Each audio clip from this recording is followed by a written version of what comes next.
Letters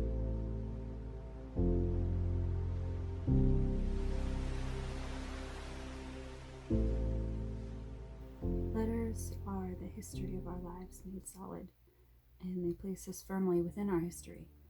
Letters we save, the letters we choose to save, they show us who we have embraced or surrounded ourselves with. They also show us who we have turned away from. I have letters from friends I no longer speak with, and when I read what we once shared, I consider a move to reconnect. And my best friend in high school, with whom so many scribbled notes were exchanged, has fallen off the map of my life, leaving only an address behind. I don't have her phone number, and she ditched Facebook a long time ago, but I have an address for her copied down from the last Christmas card she sent me.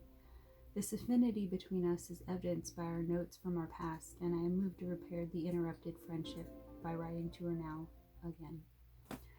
Almost everyone I know has letters saved away somewhere, in shoe boxes or accordion-style file folders, or in elegant gilded cardboard boxes bought just for the purpose of holding and keeping letters. And when I ask people why they keep these letters, the answer is always the same. Because the letters are a link, a connection. My friends say things like, the writer is with me to hold and cherish, or I like seeing her handwriting and remembering the time and place she was writing about. Or, every time I reread these letters from loved ones, they appear in front of me, smiling, laughing. When the letters we save are from people who are dead, whether it's for years or for centuries, we are preserving those people as a presence in our lives. We are allowing them to persevere as they once were, alive, vibrant, singular. One friend used her grandmother's letters to write a eulogy, presenting her vividly for everyone at the funeral service. Another friend described the letters her mother left behind as a wonderful gift, keeping the bond between them alive. My sister, Anne-Marie, was a fan of postcards, and she had this huge supply of them, picked up from museums and churches and villages all over Europe as she traveled around in pursuit of her research. She was a historian of Renaissance architecture. The cards Anne-Marie sent still speak to me, not only in the images she chose to send, two crickets copulating to welcome me to college, or joyous figures dancing to celebrate my passing of the bar exam, a Madonna and child after I gave birth to George. But most important, in the words she scrawled in spidery letters across the back of each of them. Whether celebrating an event, by the time you get this you'll be a real lawyer, congratulations, or expressing a known fact, Paris is great, don't know why we ever left, or admonishing me to keep a secret. I was so exhausted I fainted outside the theater, don't tell Mama.